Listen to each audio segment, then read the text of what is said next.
Hola, ¿qué tal audiencia? Mi nombre es Artemio Salazar y soy el conductor del tren. Un día más les doy la bienvenida a este su programa, El Maquinista Historias de Terror. Así que prepárense un café, pónganse los audífonos y disfruten este relato.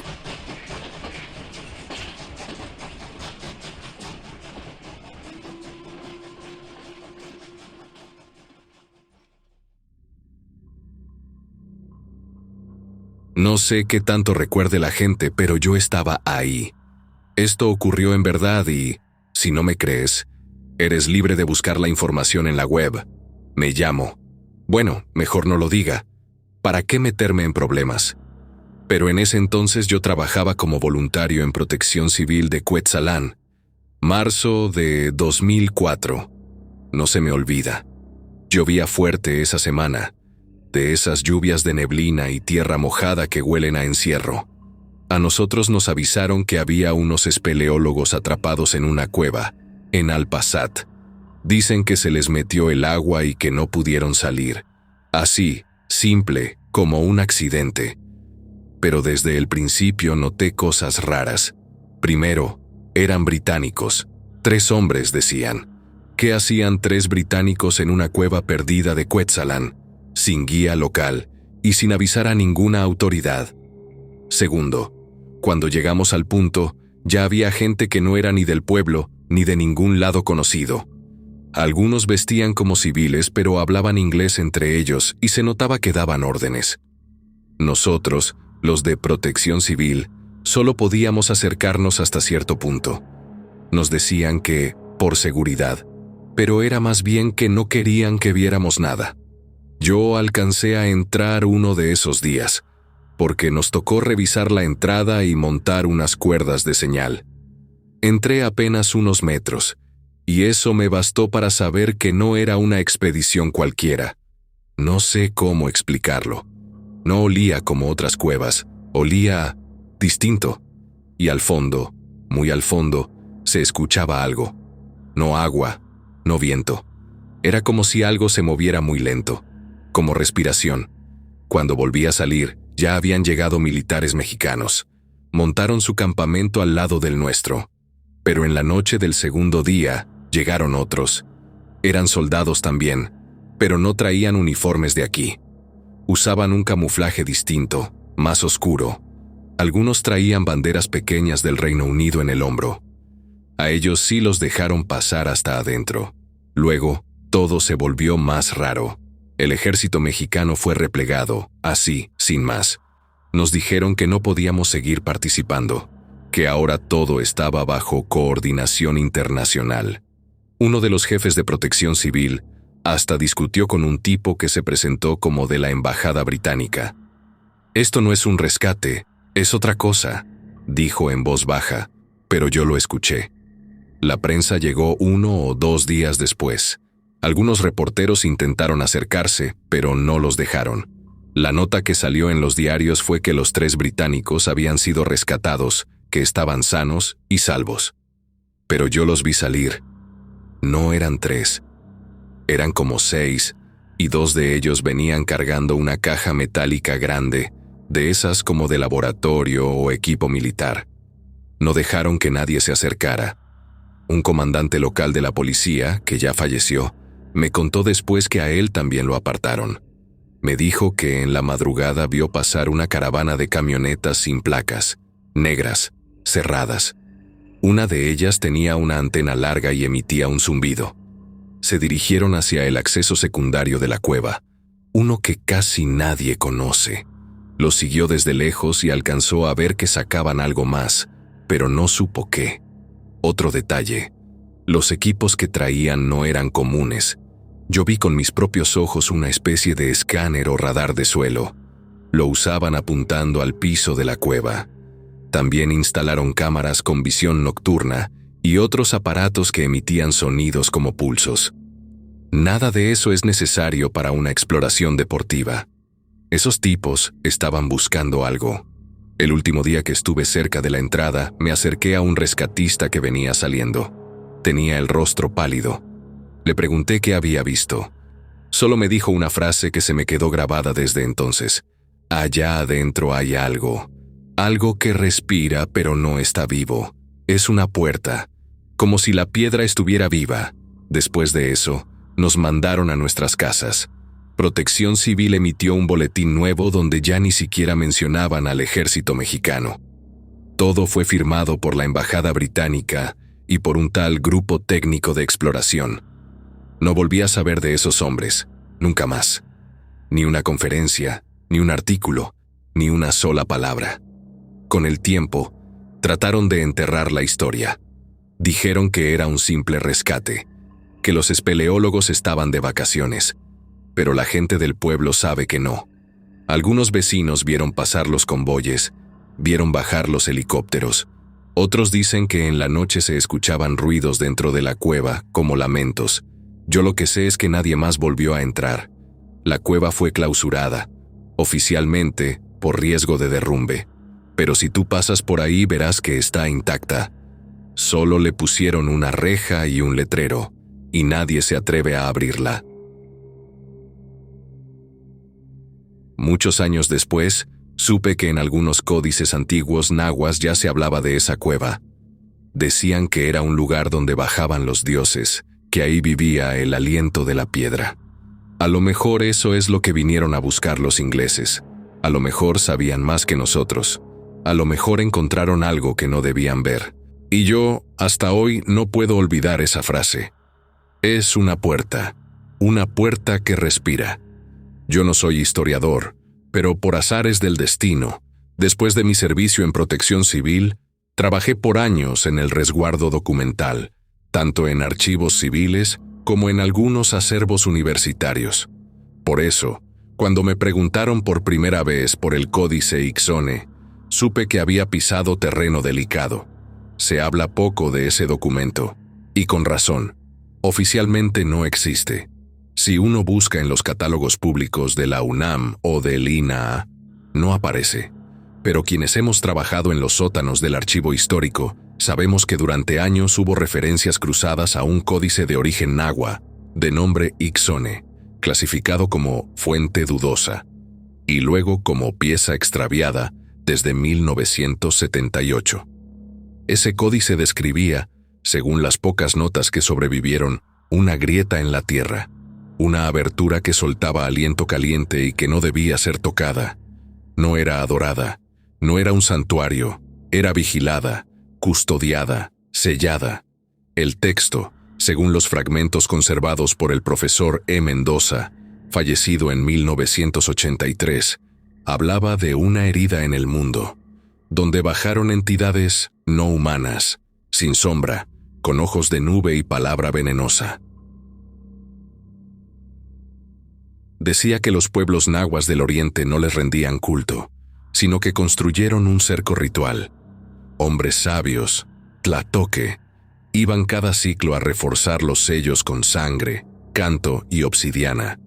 El códice desapareció del repositorio donde se guardaban materiales sensibles en Ciudad Universitaria. Algunos dicen que fue un incendio accidental, otros que fue retirado en secreto.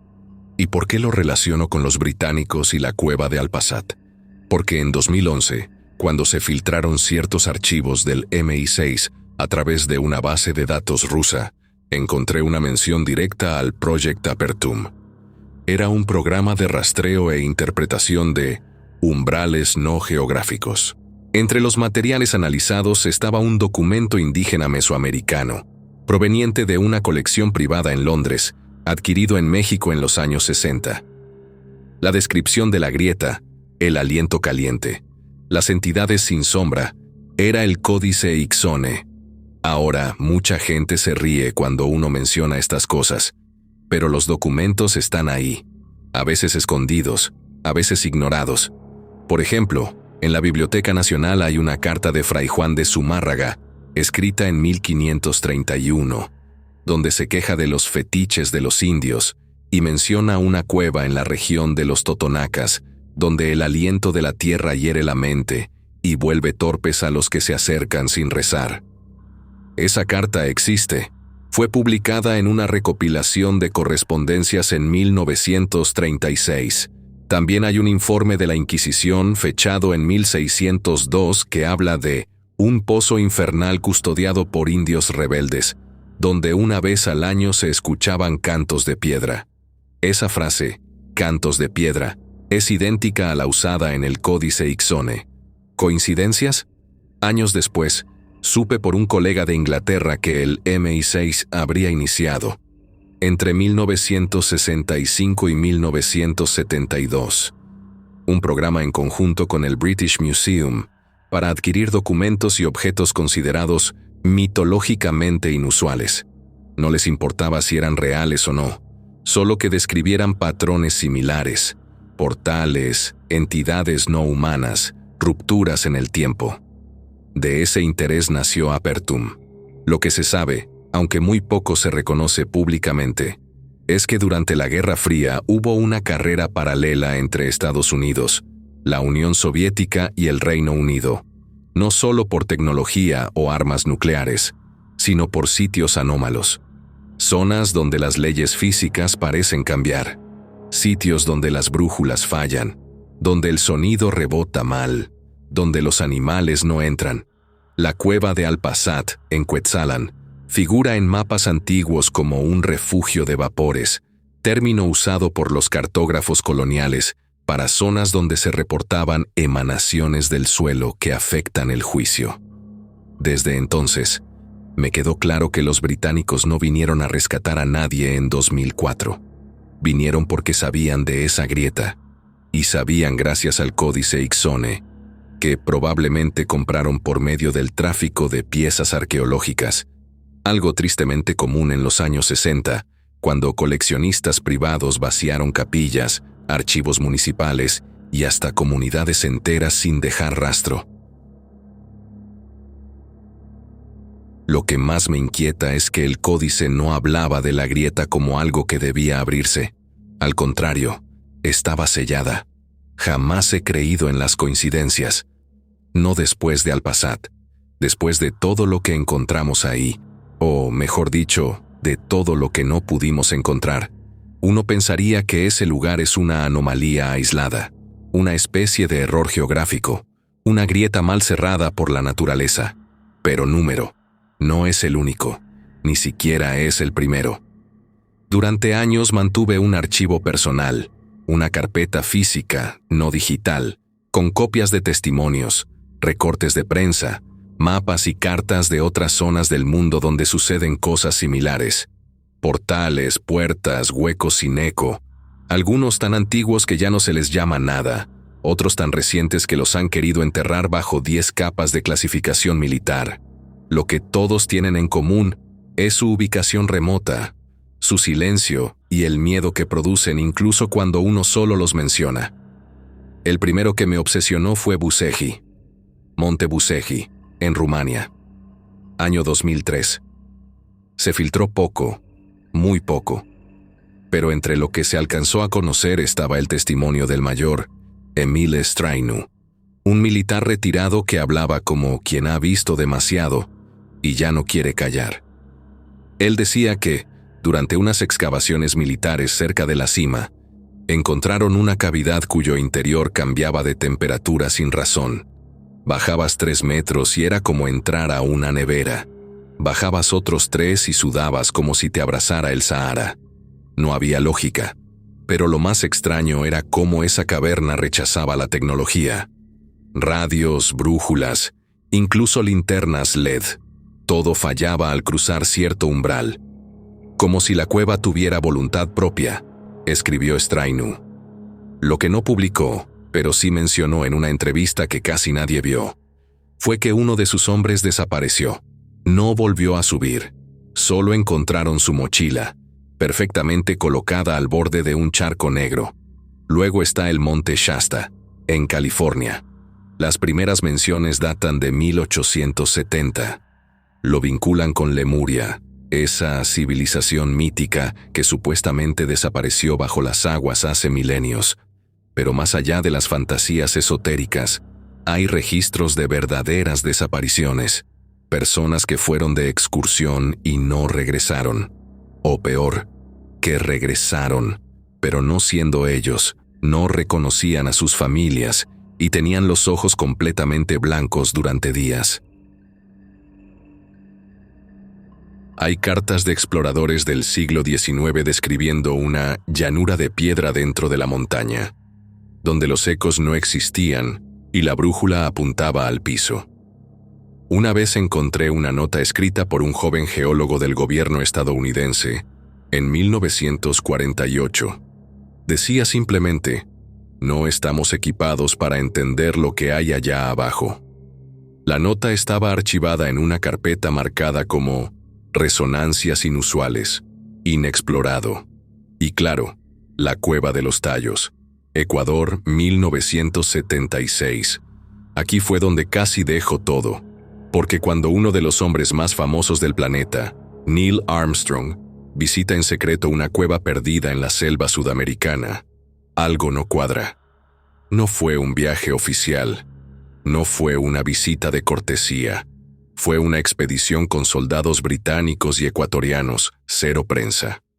Y lo que encontraron allí no ha sido revelado completamente. Pero hay informes filtrados, yo mismo leí uno en papel manchado de humedad, que hablan de puertas talladas en roca, perfectamente lisas, sin marcas de herramientas, sin polvo alrededor. Y, sobre todo, sin eco. El guía nativo decía que, al hablar frente a esas puertas, las palabras se caían al suelo. Era como si la piedra las absorbiera, como si escuchara. Armstrong no dijo nada después. Solo posó para una foto con una sonrisa forzada y nunca volvió a hablar del tema. Uno de los soldados ecuatorianos sí lo hizo, años después, ya retirado. Dijo que el aire ahí dentro era más pesado que el agua y que soñaba con luces enterradas en la roca. Volviendo a México, no podía dejar fuera un encuentro personal que me dejó sin palabras.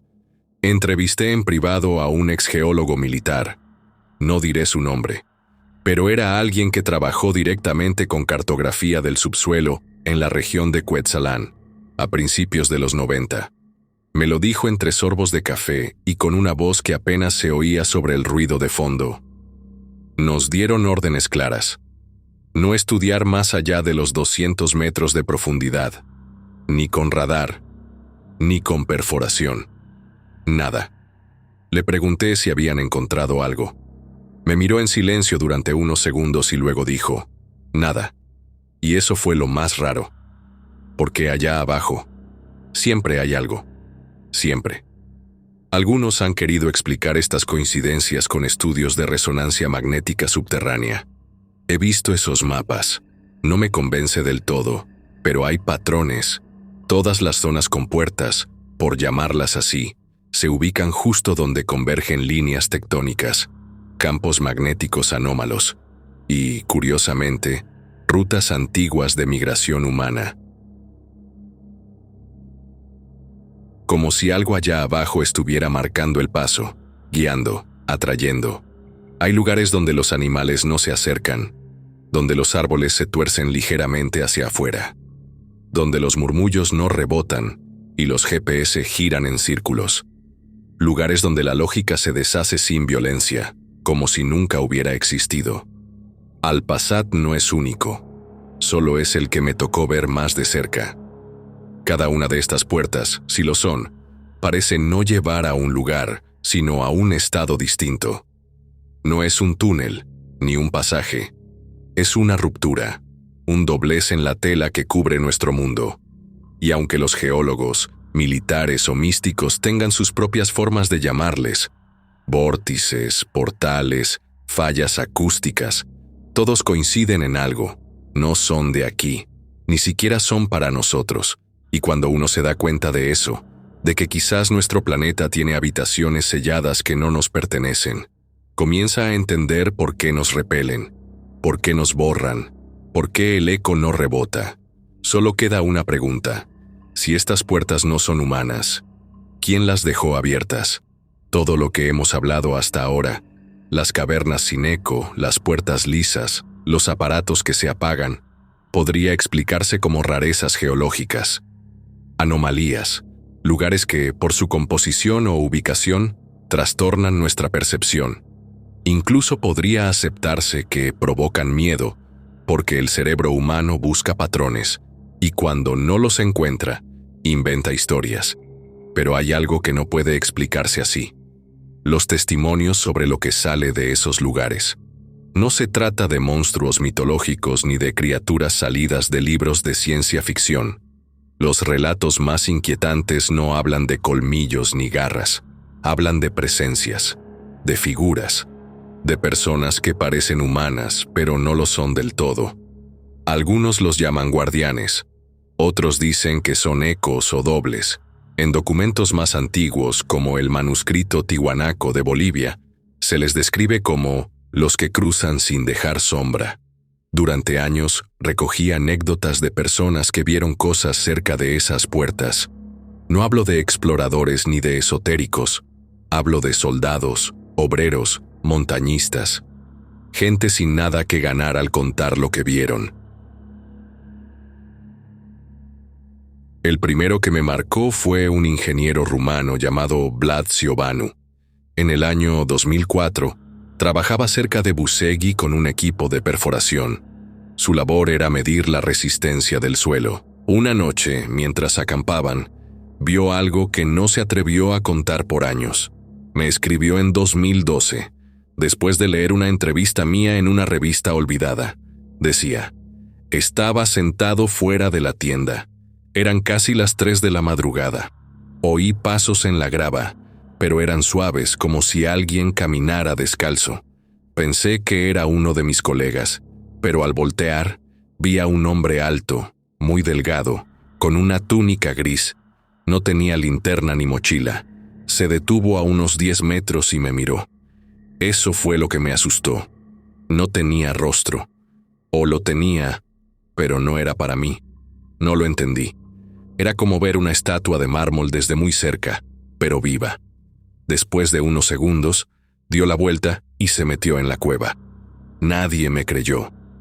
Historias parecidas aparecen en torno al monte Shasta. Hay informes policiales en el condado de Siskiyou, puedes pedirlos por transparencia, aunque vienen censurados, sobre excursionistas que denuncian haber sido escoltados por una figura blanca, siempre a la misma distancia, siempre en silencio, durante varios kilómetros, solo para desaparecer cuando el terreno se vuelve rocoso. Ningún informe lo llama ser o criatura. Lo describen como un monje o una silueta pálida. Más perturbador fue lo que ocurrió en Ecuador en el año 2007, cuando un equipo de espeleólogos austriacos regresó a la Cueva de los Tallos. No eran aficionados. Tenían permiso oficial y equipo de primera. Uno de ellos, Klaus Riedel, grabó un video que nunca se publicó completo, solo fragmentos en foros perdidos de internet. En una de las tomas se escucha claramente como un miembro del equipo dice, en alemán: «Hay alguien adelante, lo vi moverse». Otro le responde que eso es imposible, que están a 100 metros bajo tierra. Un tercer miembro grita. La cámara cae. Cuando logran encenderla otra vez, solo filma la pared. Pero en un segundo, apenas uno, se ve lo que parece un pie descalzo, largo, inmóvil. Luego, oscuridad. 3 miembros del equipo abandonaron la expedición esa misma noche. No quisieron hablar. Riedel sí. En una entrevista dijo que lo que vieron no se movía como un ser vivo, que no respiraba, que esperaba. Le pregunté qué quería decir con eso. Me respondió: esperaba que nosotros lo siguiéramos. Pero lo más inquietante no está en los relatos ni en los videos. Está en los documentos clasificados que algunos pocos han logrado ver y, en raros casos, filtrar. Uno de esos documentos, que no conservo, provenía del Ministerio de Defensa colombiano. Año 1992. Se titulaba Informe sobre fenómeno cavernario zona serranía del Chiribiquete. Aunque la zona no figura entre las cuevas conocidas, el reporte hablaba de una formación descubierta por accidente durante maniobras aéreas. Un grupo de reconocimiento descendió para estudiar una grieta que emanaba calor. Lo que hallaron dentro los obligó a sellarla con dinamita. El informe mencionaba que los soldados vieron un grupo de formas humanoides agazapadas, aparentemente ciegas, pero capaces de detectar el movimiento. También hablaba de estructuras no naturales incrustadas en el suelo, y de una voz que se escuchaba sin dirección, como si la cueva hablara desde adentro del cráneo. Otra anécdota que siempre me ha perseguido la escuché en voz de un joven. Ocurrió en Puebla, no lejos de Cuetzalan. El hombre tenía 26 años en 2018. Me dijeron que había visto algo cerca del río Apulco cuando era un niño. Lo encontré en una casa humilde, con sus padres nerviosos. Él me lo contó así, sin adornos. Fui con mis primos a buscar ranas. Nos metimos en una parte que no conocíamos. Era como un túnel de piedra, no muy grande. Empezamos a gritar y a reír, pero uno de mis primos se cayó. Nos asomamos y estaba como dormido. Al lado de él, parado, había un señor. No lo conocíamos. Vestía como antiguo, como los de las películas de antes. No se movía, solo estaba ahí. Cuando gritamos su nombre, el del primo, el señor volteó, pero no tenía ojos, solo 2 hoyos negros, y entonces ya no era un señor. Era como nosotros, pero mal hecho. Corrimos. Cuando regresamos con adultos ya no había nada, solo mi primo llorando, esperando por ayuda. No quiero afirmar que lo que sale de esas puertas sean seres en el sentido que entendemos, pero sí hay un patrón, y cada patrón que se repite en distintos lugares del mundo, en diferentes décadas, con testigos que no se conocen, merece atención. Las siluetas sin rostro, las figuras que esperan, las voces sin eco. Todo esto parece indicar que estas puertas no están vacías, que no están selladas, y que algo en algún momento ha salido. Mi última fuente, alguien a quien solo llamaré M, trabajó para una rama oscura de cartografía satelital en la región de Asia Central. Me dijo que los satélites que pasan sobre ciertas zonas montañosas de Pakistán y Tayikistán a veces registran puntos fríos que aparecen y desaparecen en cuestión de minutos. Puntos donde la temperatura cae hasta 90 grados bajo cero en pleno verano. Una vez, al aumentar la resolución de imagen, vieron lo que parecía una figura parada junto a una grieta de roca. Estaba ahí en un cuadro. En el siguiente, número. Pero no había sombra, solo presencia. ¿Son estos seres antiguos? ¿Visitantes? ¿Residentes? No lo sé. Tal vez nunca lo sepamos.